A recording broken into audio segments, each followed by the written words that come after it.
Elon Musk's latest family drama shows how one man hoards women and children while millions of young men are left with nothing but resentment. Senator Amy Klobuchar gets hit with a deepfake, and the words put in her mouth are shocking. The White House stages a cop style raid in D.C., or multiple raids, even though Republican led cities have far higher crime rates. MSNBC changes its name while Fox stars text reveal how they schemed to back Trump no matter the facts. And from Texas, schools are reviving Confederate names to an all-white compound in Arkansas. Racial extremism is making a comeback. Welcome to Filtered with TJ Walker. Hi and welcome. I'm TJ Walker. Thanks for joining me. This is an action-packed day we have for you right now. We're going to delve into the top 5 stories like we always do. Top business, technology, and culture stories of the day, filtered through the lens of communication skills, all with the goal of improving your personal development. That's what we're about here. Let's dive into story 1. Elon Musk family chaos shows a dangerous role model. Elon Musk is in the headlines again, this time because Ashley St. Clair, the mother of his 1-year-old son, announced on her new podcast that she's broke and getting evicted, despite once receiving millions from Musk. According to reports, Musk admitted he wasn't even sure the child was his, but still sent her $2.5 million and pledged $500,000 a year. St. Clair says those payments have largely stopped. This story matters because Musk isn't just another billionaire with messy family drama. He's a man with at least a dozen children by 5 different women, and yet he's idolized by millions of young men who see him as the ultimate role model. That's tragic because part of the incel crisis comes from this dynamic of a handful of men hoarding women and children, while too many young men are left isolated and angry. Musk's chaotic example only reinforces the idea that success means greed, chaos, and broken families. This is disturbing at many, many levels. But so what's the real message here? Elon Musk is out of control. Here's yet another one of his baby mamas saying, "Help, crisis, I'm being evicted." And when you have a dozen plus children from half a dozen women and you're trying to run a dozen companies, the result is chaos. The result is also miserable childhoods for these children. Yeah, they may have money, at least temporarily, but with so much flakiness going on, Musk is creating new pathologies as we speak. He's the ultimate role model for what young men should not try to become. Okay, let's go a little deeper here, folks. Elon Musk is someone who's held up in esteem by so many people in our culture, and he's allegedly the role model for Tony Stark. So many men idolize him. And for that matter, women do too, because of his riches and his wealth. And this idea that we become a culture that says, once you're really, really rich, you can get away with anything. You can go around and impregnate. You can basically go in a neighborhood, go to every other household and impregnate the women in the household. And people are like, fine, that's great. Oh, whatever you want, sir. It is utterly sickening. And it's something that is corroding our society at so many levels. So let's delve into this a little bit deeper. The irony here is there are so many people who are part of the MAGA movement, which Musk was until then, who talk about we're in favor of traditional family values. Well, it's hard to imagine anything less traditional than Elon Musk and his mentality saying, I can father as many children as I want. Just because I have the money to write checks, I get to father as many children as I want. And because I'm so brilliant, the world needs my gene pool. The world needs more little Elon Musk around. It's the ultimate in hubris. It's the ultimate in arrogance. And it's setting up a lot of kids and mothers for failure. So much research shows that what kids really need is a stable, intact family. Doesn't mean there has to be a traditional marriage. We don't have to get hung up on religious or other certificates from the government. But what works best for children is knowing there are two parental units actively involved in their life, even if they don't live together.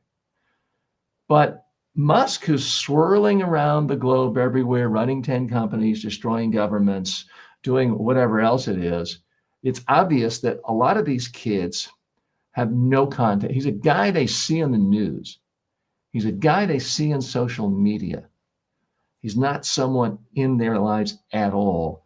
And that is utterly, utterly corrosive.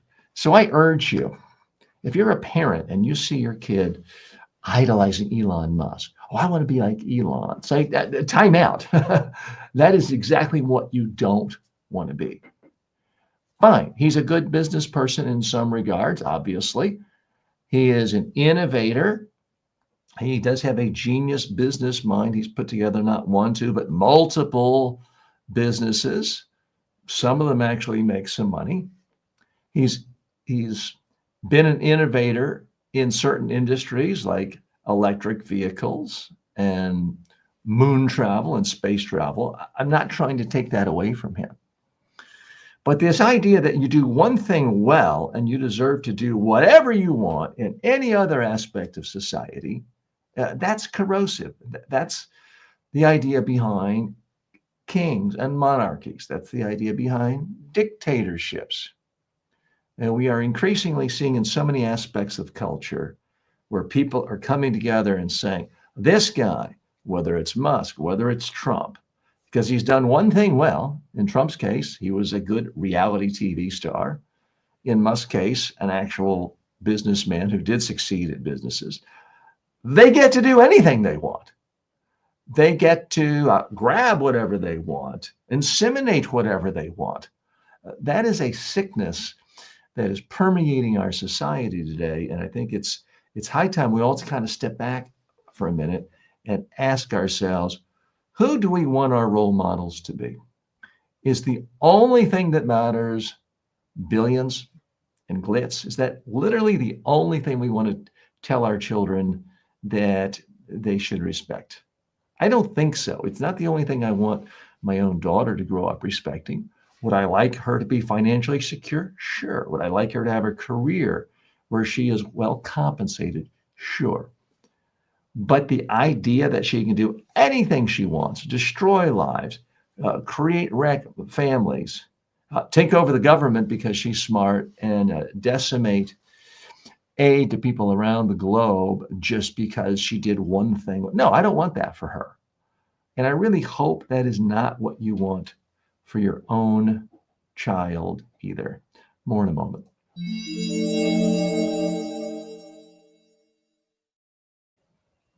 We are back. Lots more in the news. Let's go to issue 2. Amy Klobuchar exposes deepfake threats after a vulgar video. Senator Amy Klobuchar says she always knew deepfakes were dangerous, but it became personal when she saw one of herself.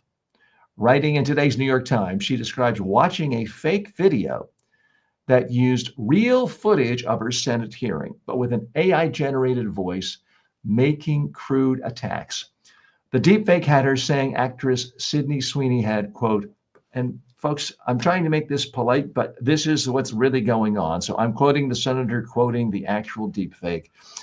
This, a United States senator, a respected person by a lot of people across the political spectrum, a moderate, she's quoted as saying in her AI-generated version of her that Sydney Sweeney had perfect titties and claiming Democrats were, quote, too fat to wear jeans or too ugly to go outside. Klobuchar said she could instantly tell it was fake, but admitted, quote, there was no getting around the fact that it looked and sounded very real. Now, this was on X. X refused to remove or even label the video, even as TikTok and Meta took action.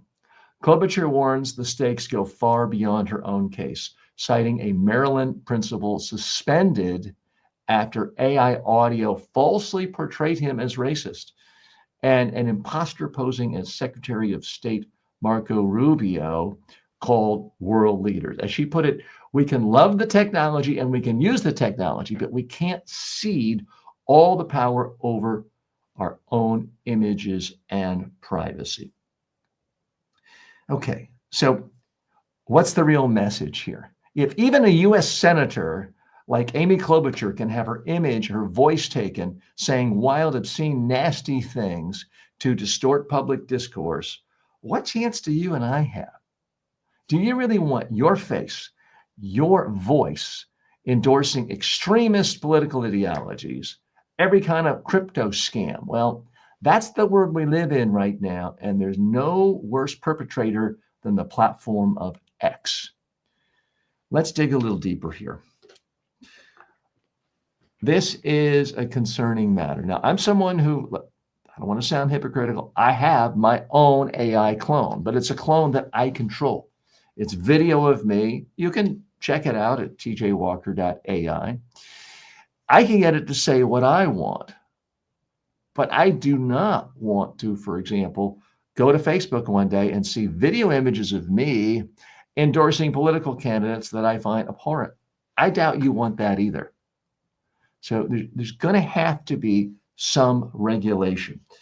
And we live in a world where a lot of people in Europe don't have this knee-jerk reaction to saying, oh, all regulation is bad. Oh, anytime you regulate something, the world will come to an end and there will be no more free enterprise. No, they understand you can have a mixed economy and you can have the vast majority of the free market actually free in the hands of individuals, but you're going to regulate some part of it so we don't completely destroy society and our culture.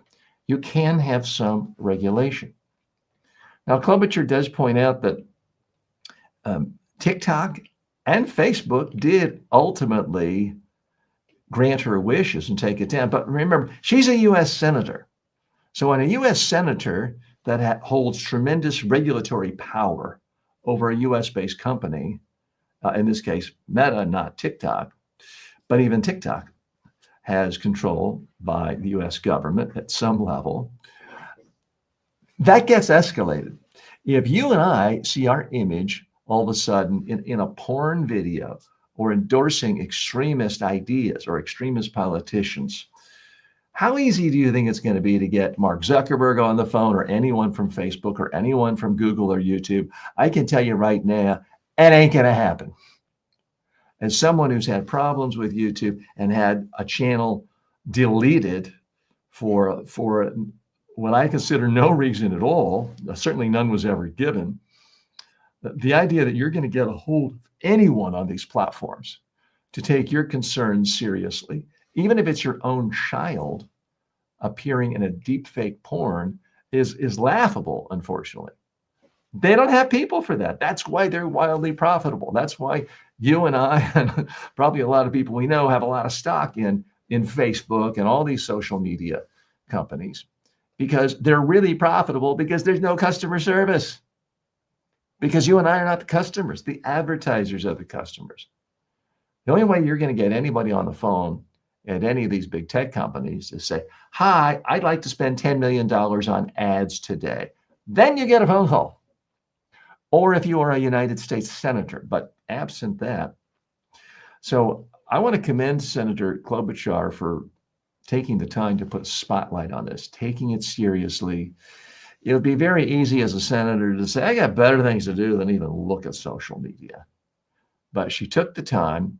She's writing op-eds for the New York Times, and she's taking it very seriously. So I commend her for that. And I beg you, just because you are not a moderate centrist the way Senator Klobuchar is, you might be far left, you might be far right, you might be MAGA. This affects everyone. This transcends any one political party or ideology or aspect of partisanship. This comes down to actual human dignity, actual control of yourself, whether you want to call it the right to privacy, which is a popular notion in Europe, but these days a lot of people scoff at, the right to monetize your own public relations. There's a lot of different ways of looking at it. But ultimately, I have to believe that you and any sane thinking person does not want to see their own image manipulated by other people for either financial gain or political gain. And it is interesting to me. I've talked about it a lot on this show. This whole Sydney Sweeney ad, it seemingly never goes away. There's only one thing consistent about this Sydney Sweeney ad. I've said it before, I'll say it again, and that is this. No prominent Democrat, no prominent liberal or progressive thinker, pundit, columnist, podcaster has actually criticized this Sydney Sweeney ad for the American Apparel Jeans Company. All we've seen is a fake, phony, fabricated media event, all with the explicit desire of making Democrats look stupid, odd, out of touch, liberals, progressives. It's a political cudgel. And it continues to live, it continues to grow, and it continues to be a perfect example of, I hate to use this term because it's been so bastardized, but it in fact is fake news. It is in fact complete political demagoguery. Look, folks, there are Democrats, liberals, progressives who occasionally come up with dumb ideas. In the same way there are conservatives, right of center people, libertarians, MAGA people who occasionally come up with dumb ideas. The difference here is, here's one that basically nobody left of center or in the center was upset about, and it was a completely manufactured media story specifically designed to help one political party, the MAGA party, the Republican Party, because it was designed to delegitimize anyone who isn't a part of the MAGA crowd. Not because there are facts involved, but just because it's fun and we can do it.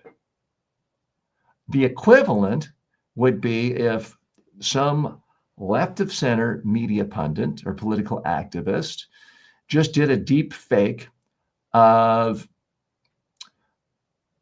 let's say, a prominent Republican senator saying, I deserve to be able to sleep with every attractive 16-year-old girl in the country.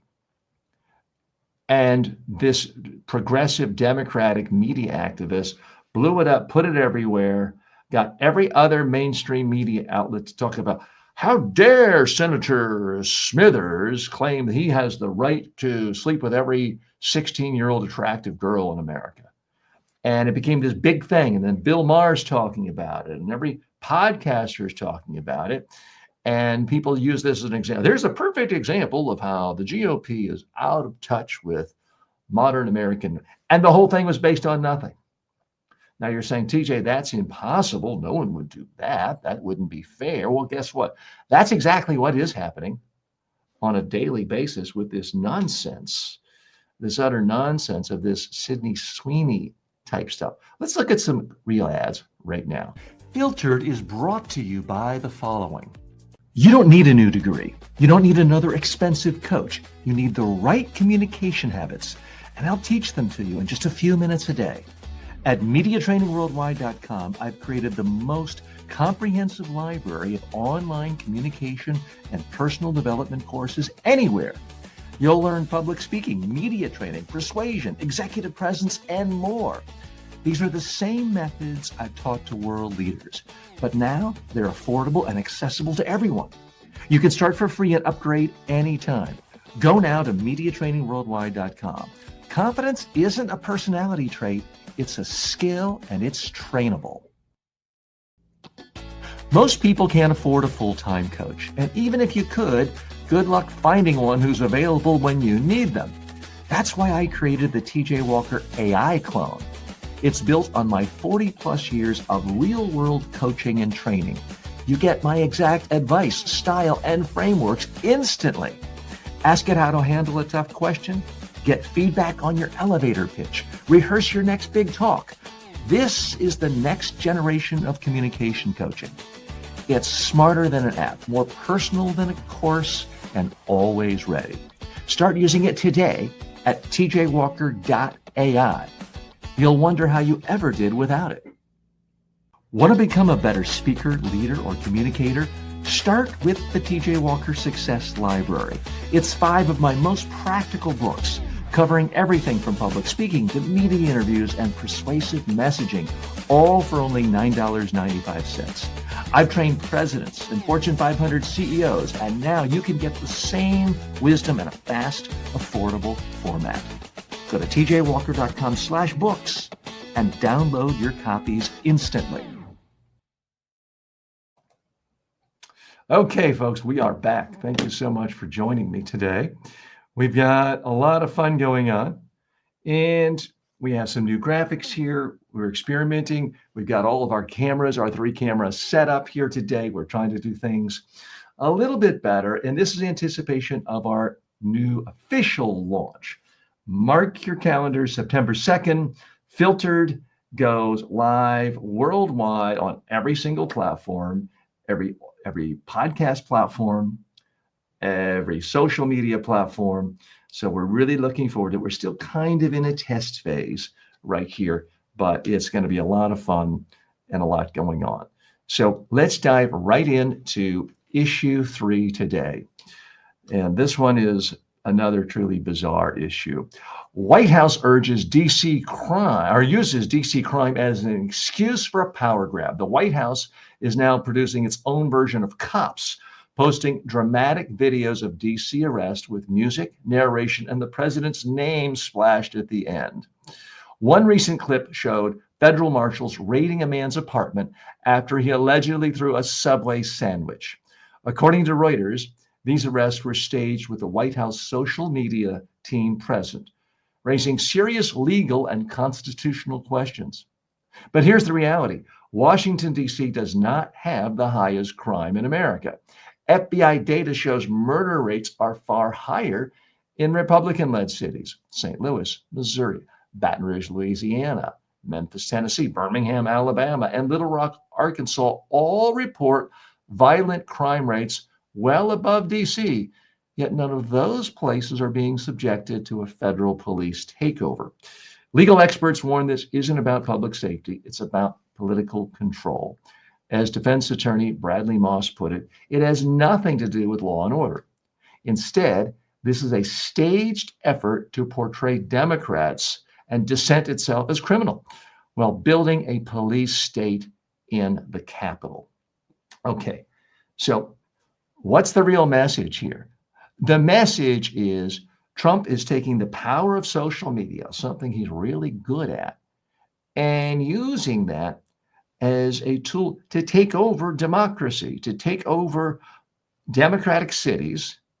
And yes, I said democratic, not Democrat cities, and doing it in a way that subverts democracy. He doesn't care about crime. If he cared about crime, there would be a federal takeover of a lot of Republican cities, like Memphis, like Baton Rouge, like Little Rock. But no, it's okay. Murder's okay if there's a Republican mayor in a city. It's supposedly only bad when it's a town that is run by Democrats. That's not tough on crime. That's tough on democracy. Okay, so let's go a little bit deeper here. Look, we all know that Trump is great at media. It's the one thing he's excelled at in life. He's not a good real estate developer. He's not a good businessman. He has bankrupted countless companies, but he really does understand social media and traditional media and broadcast media and the attention economy. And now he's actually deploying White House social media officials to try to get him more clicks and love on social media, being tough on crime. At some point, he doesn't seem to realize he's already president of the United States. He doesn't have to resort to so much gimmickry just to get attention. I mean, it's sad, to use a favorite word of someone I don't think needs more attention. It's sad that someone will do absolutely anything to get attention. But that is the world we live in right now with this particular occupant of the White House. To take over a democratically elected city is one thing. To then take over its police force is another. To then just be rounding up people and showing contempt for due process is another. But to then say, oh, I'm so cute and clever, I'm going to get more media attention. I'm going to put my name on things, put splashy graphics and images, and make people think I'm really cool, like the Cops TV show on Fox from 20 years ago. That's where we are right now. And it's more than a little sad. It's more than a little pathetic, but it is the reality. And it's using social media as a tool to help an authoritarian. It's using social media as a tool for empowering dictatorships. Now, back when there was an Arab Spring a decade or so ago, and other civil wars in various countries, so many of us thought, wow, isn't this social media a great thing? It's really allowing the people to speak, to rally against evil dictators, tyrants around the world. And unfortunately, what we're seeing is tyrants around the world are using social media. Certainly, Putin has done an excellent job of controlling social media and trying to figure out how he can maintain control that way. China does a good job of using it to promote propaganda. And now we're seeing Trump say, who are my role models in the world? I really like Putin, want him to be my best buddy. I really admire the Chinese in their ability to not have elections and to be able to have one guy control every aspect of culture. Why don't I do what they're doing? That is the mentality. And again, it's corrosive to the very concept of democracy. Now, here I am on social media. Today, we are broadcasting live on Facebook, YouTube, LinkedIn, Twitch. Soon, we're going to be on a lot of other platforms and on probably 100 different podcasting platforms. So I'm a fan of social media, but I'm one little voice out there. You're a voice. Together, if you're concerned about this, I urge you to speak out. Certainly, if you agree with anything I'm saying or disagree, post a comment, post a like, sign up for notifications, whatever platform you're on, communicate in some way, but also don't be afraid to do what I'm doing. You don't have to have, 1, 2, 3 cameras. You don't have to have a fancy microphone or a set. You can just turn your cell phone on. There are content creators these days, some of whom have millions of more views than I do, and it's just their phone. When you see injustice, speak out, because I can tell you, the people who love dictators steamrolling over people, they're the first ones to leave nasty comments on anyone who disagrees with that. They are really good at speaking out. I give credit to them. Well, a little credit. They're also not afraid to lie and ignore facts. I want you, if you're watching this show, I can't imagine you doing that unless you actually crave facts and you crave truth. That's what we're about. That does lead us where we're going in the next story about some big changes in American media and American news. More on that in just a moment. We've got a brief commercial break and back in a moment. Hey, if you're enjoying this kind of take and want to hear more stories filtered through the lens of communication, make sure you're following the show, whether you're watching or listening. New episodes drop every single day. And if there's a little notification option where you are now, go ahead and turn it on. It helps you stay in the loop. Okay, we are back. Big news in the news media business. The media in turmoil. MSNBC brands as MS Now. Fox faces more scandal. Big changes are coming to 2 of America's most watched news outlets. According to the New York Times, MSNBC will soon change its name to My Source News Opinion Worldwide, or MS Now. The rebrand follows a corporate spinoff from Comcast that strips away the NBC name and the iconic peacock. President Rebecca Cutler told staff, quote, "This was not a decision made quickly or without significant debate, but insisted the editorial mission remains unchanged." Meanwhile, Fox News is back under legal fire. Newly unsealed court documents from Smartmatic's $2.7 billion defamation case show star host privately scheming to boost Donald Trump after the 2020 election. Jesse Waters texted Greg Gutfeld, "Think about how incredible our ratings would be if Fox went all in on Stop the Steal." Janine Pirro, now a federal prosecutor, texted RNC Chair Ronna McDaniel, "I work so hard for the president and party." Two different stories, but the same bigger theme. America's news media is reshaping under political and legal pressures, reminding us that in today's environment, even the messengers are making headlines. Okay, let's dissect these two separate issues. I'm going to deal with the Fox one first. What's the real message here? When it comes to Fox News, there is more and more evidence every day that these are not news people. These are political operatives. Jesse Waters says, think about how we can get the audience if we just tell them what they want. They want to hear that the election was stolen. We're going to give it to them. The facts be damned. That's not news. That is propaganda that dictatorships thrive on. Okay, so let's dig a little deeper here. What is really going on here? I think that it's very significant for a lot of reasons that MSNBC is changing its name.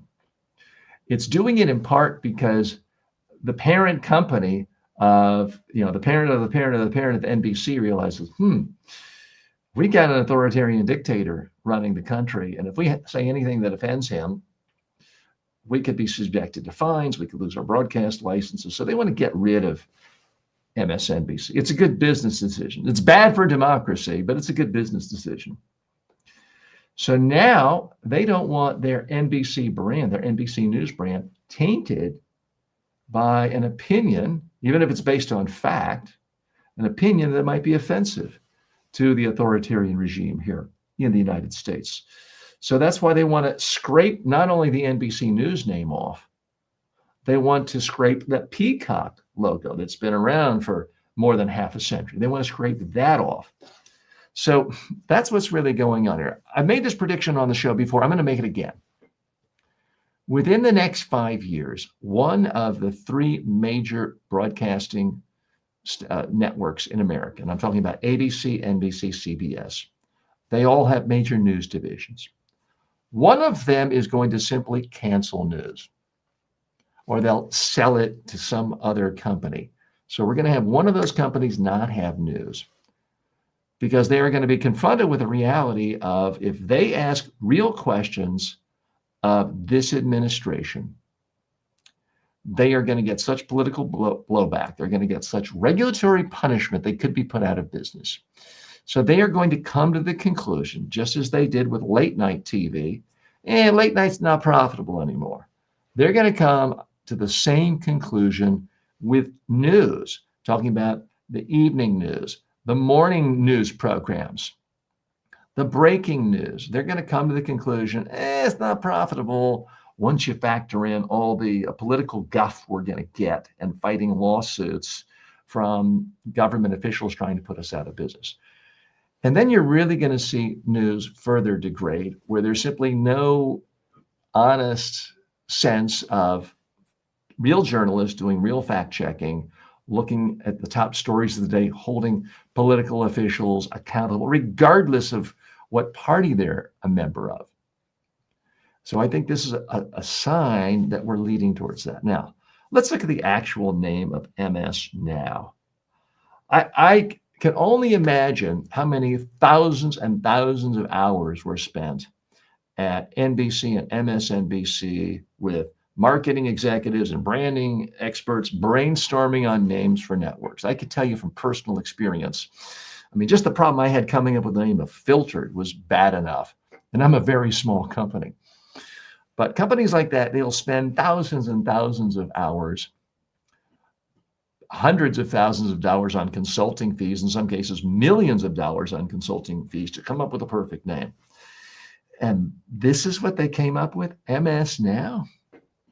I could just hear the right-wing political commentariat, the punditocracy sneering, saying, well, the folks over at Ms. Now, not Mrs., but Ms. Now are telling you you have to believe that pretty women don't have the right to exist, or some such nonsense. We're going to hear that. I just wonder if anyone really thought about this. Yeah, I'm not opposed to the term Ms.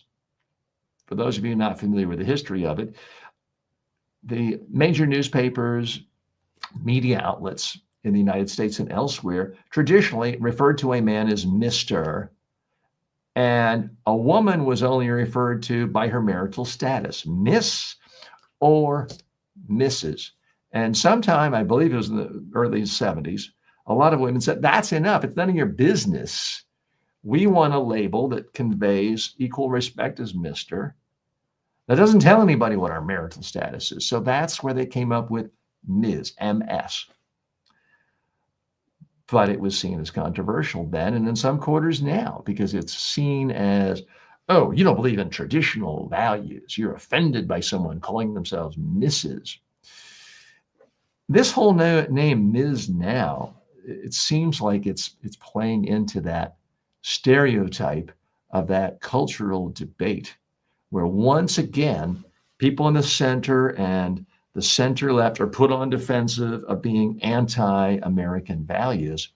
I don't see that how that helps MSNBC, or as we now, I guess we'll have to call it soon once they finish the rebrand, MS Now. The long acronym, News, Opinion, Worldwide. I mean, I don't know if anyone can remember that.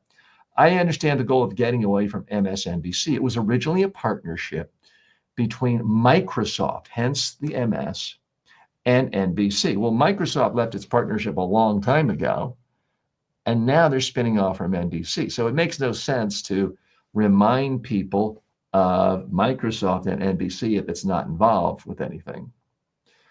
But sometimes I think it's inversely proportional. The amount of time you spent coming up with a new name and how good it is, the more time and energy and money you put into it, it often just becomes worse. Okay, speaking of more cultural debates, they're coming up big time in Texas and Arkansas in a moment in a racial way that is interesting. Let me just take a moment here and thank you for joining me live if you're here live. We try to come on live. We're just experimenting with a new format where around about 8 a.m. Eastern time, I'm going to try to come to you live each day. And then the show is also seen on demand on all social media. And soon, as of September 2nd, it will be available on all podcasting platforms. And then we slice up the various segments. So maybe you only want to see an 8-minute video on the last segment. You can watch that if you want to. You don't have to watch the whole show. And we carve these up into short form videos as well. So trying to make things as accessible as possible. I'm always looking for new topics in the news to analyze through the filter of communication skills and personal development. This show is a little bit different.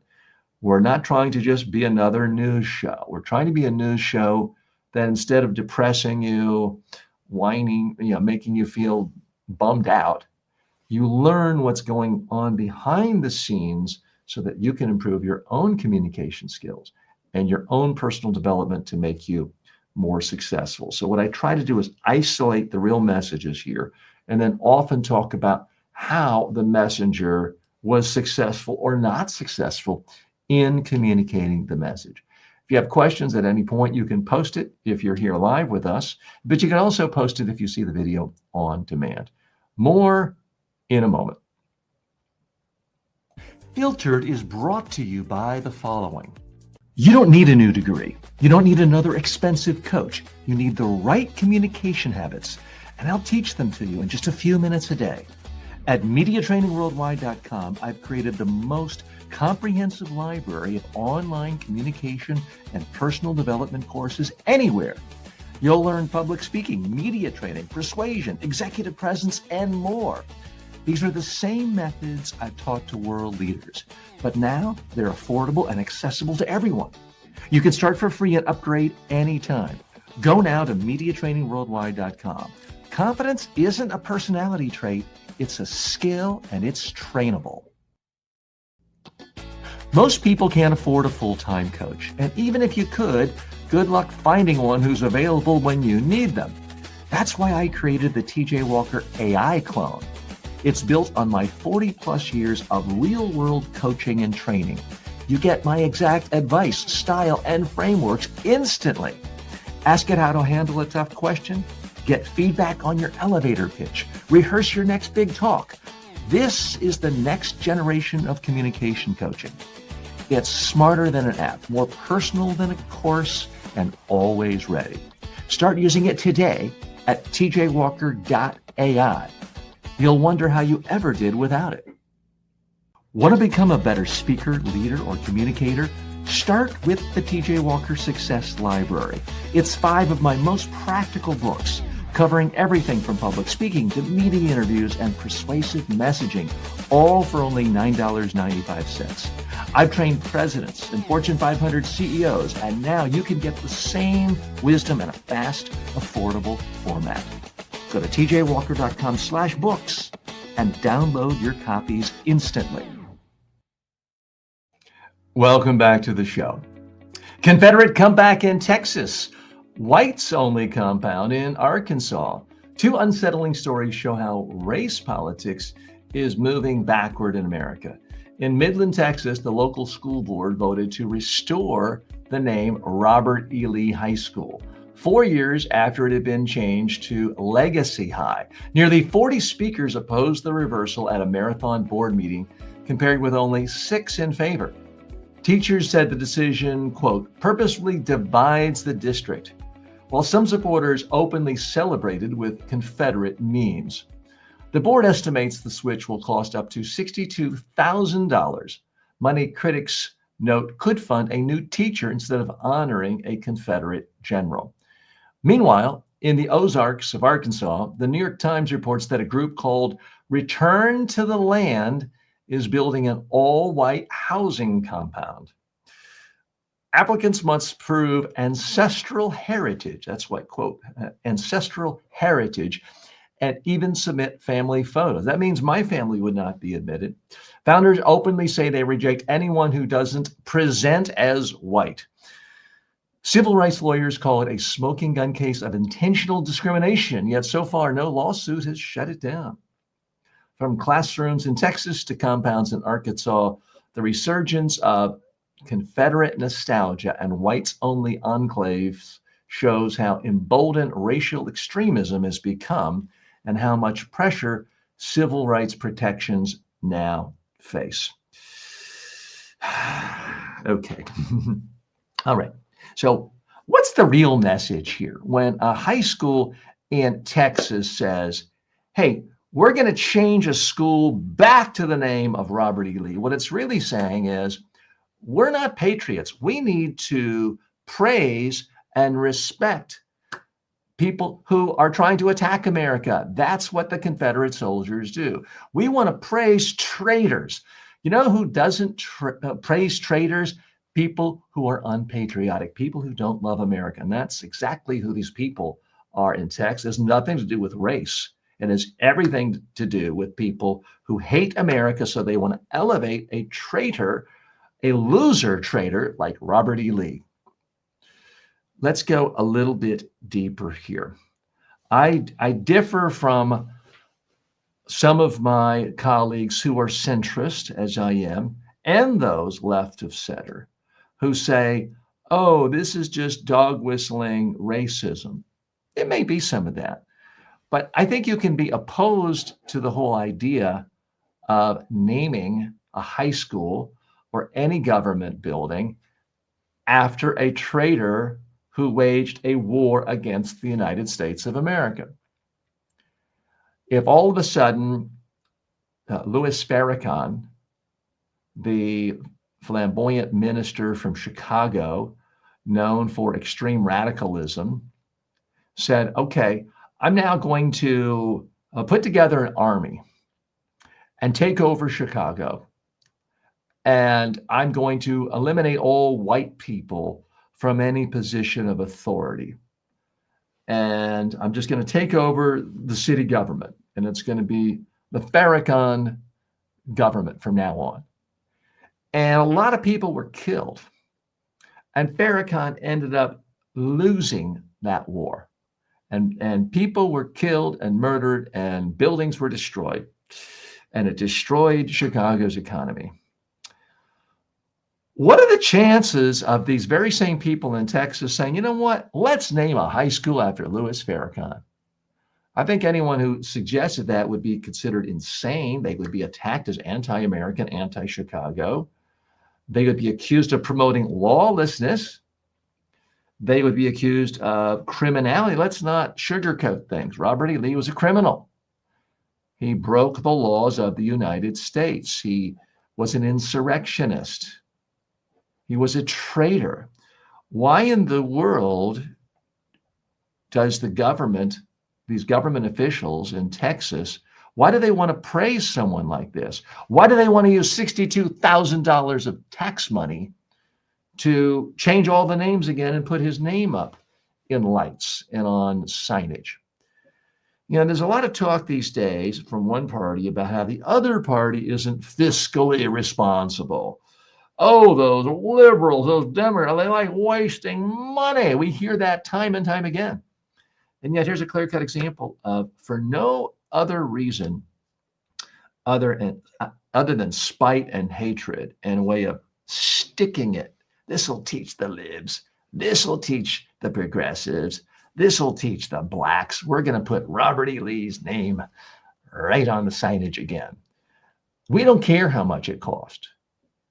We don't care that another English teacher or math teacher won't be hired in Midland, Texas, because it feels good to stick it to the liberals. That's really the message behind this school board. Wasn't listening to public sentiment, as I shared with you. The vast majority of people speaking out said, no, don't change it. They went through all this before, and now they're doing it again. Now, so I do not think that what's happening in Texas is a clear-cut example of racism, because yes, there are examples of instances in the last 5 years, especially, where people are accused of being racist, and it's not racist. It just happens to be that there are people involved of different races, and there's criticism. Not everything in the world is racism. I put this in the category of wanting to change a high school name back to Robert E. Lee as a clear act of simply being unpatriotic, of being traitorous, of being un-American. That's what I think the issue is. So you don't have to say these people are racist for changing the name to Robert E. Lee, although I can understand why you might think that. But I think it doesn't require belief that this is racist to think it's wrong. It's just patently, absurdly anti-American. It's pro-traitor. It's pro-insurrection.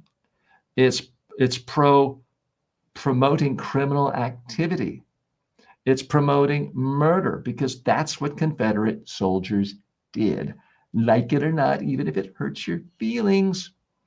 We live in a world where increasingly conservatives and MAGA are interested in their feelings. It hurts Donald Trump's feelings that the Smithsonian talks about slavery and doesn't talk about it in a good way. It hurts his feelings. So he's telling them, you got to whitewash this and change it. I live in a state of Florida where the governor is telling all the education officials that we wouldn't want any white person's feelings to be hurt by talking about slavery in a negative way. So let's just scrap that out of the history books that students in Florida are taught. So, Call me a conservative. I'm a big believer that when you're educating people about facts, history of the world, science, leave your feelings out of it. It makes you feel bad to think that global warming means you can't burn all the oil you want and it won't have any impact. Too bad. Leave your feelings out of it. Now, let's dissect the second part of this story. This is truly bizarre because we live in a time when a lot of people like to say, okay, you liberals are constantly saying everything's racism and he's a racist and I'm a racist. We all have to tiptoe on eggshells. And my God, Barack Obama was elected president as a black man. Can't we stop this talk about racism? You're just turning it into this complete thing because you don't want to debate facts. Okay, I'll concede there have been instances, especially in the last 5 years, where someone can be accused of being racist simply for pointing out a fact. I'll concede that. But come on now, this situation in Arkansas where the founders of the community are literally saying you have to prove you're a white person and you present yourself as a white person. So presumably that means you could have skin as pale as mine, but if I'm wearing dreadlocks, they wouldn't let me in. It obviously means if you're a part of an interracial marriage or couple or interracial children, you're not allowed. The ACLU says this is housing discrimination based on race, period. But interestingly, they are proceeding, and the theory goes that these people feel emboldened in the current political environment. I wonder why. What could possibly make them feel like they could create a whites-only community in the current political environment? Now, it's one thing to say you don't want a DEI program where 20% of all the new employees at Goldman Sachs have to be Black. Fair-minded people can have an honest debate about that and differ.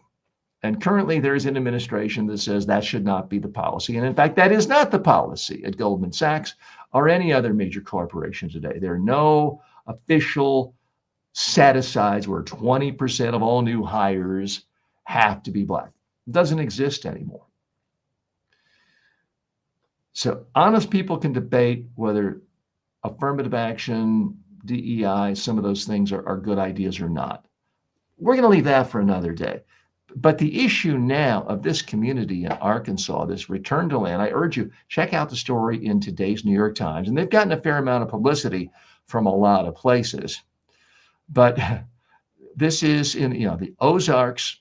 It's called Return to Land. And you literally have to prove your ancestral heritage. They want photos of you looking white. Now, I don't know if that means you have to have an Izod on your shirt, if that means you have to make sure you have a belt on at all times. I don't know exactly how they are defining presenting as white, but I'm pretty sure if Barack Obama wanted to move there, he wouldn't be let in. This is beyond pathetic. And this is why, in fact, many people who are not right-wingers or MAGA say, yeah, racism is alive and well in America today. If you want to say, okay, just because a young Black man who was running from the police was shot, you can always debate, well, he shouldn't have been running or he already had there's all sorts of things you can debate about, where any one incident of crime where a police officer was one color and a victim was another color. Was it racism or was it a whole bunch of other factors and everyone was trying to do their job? You can always debate that, but this is clear cut. This is an actual business, an actual organization, the Ozarks of Arkansas. They returned to the land saying you've got to be white to move there. So don't tell me there's no such thing as racism in America anymore. Forget reducing racism. The chart's going back up. And it's pretty utterly despicable. Okay, so what do we learn here today? What I hope you're learning is distill the actual messages that are coming to you in an accurate way. Everyone has biases. I have biases. There's recency bias. There's confirmation bias. There's self-interest bias. Everyone has biases. I have bias. What I'm trying to do is look at the news with a bias towards learning, a bias towards filtering it through communication skills in a way that helps you improve your own personal development and your own personal success. That's what we're about right here. If this interests you, I urge you, sign up, subscribe, sign up for notifications. Get ready September 2nd, once we populate across all of the podcast platforms, to listen to us as well. It's going to be a lot of fun. I'm looking forward to it. And it's going to be a great experience, I hope, in addition to the current media landscape. I want to thank you for joining me today. That concludes Filtered with TJ Walker. I'll see you again tomorrow.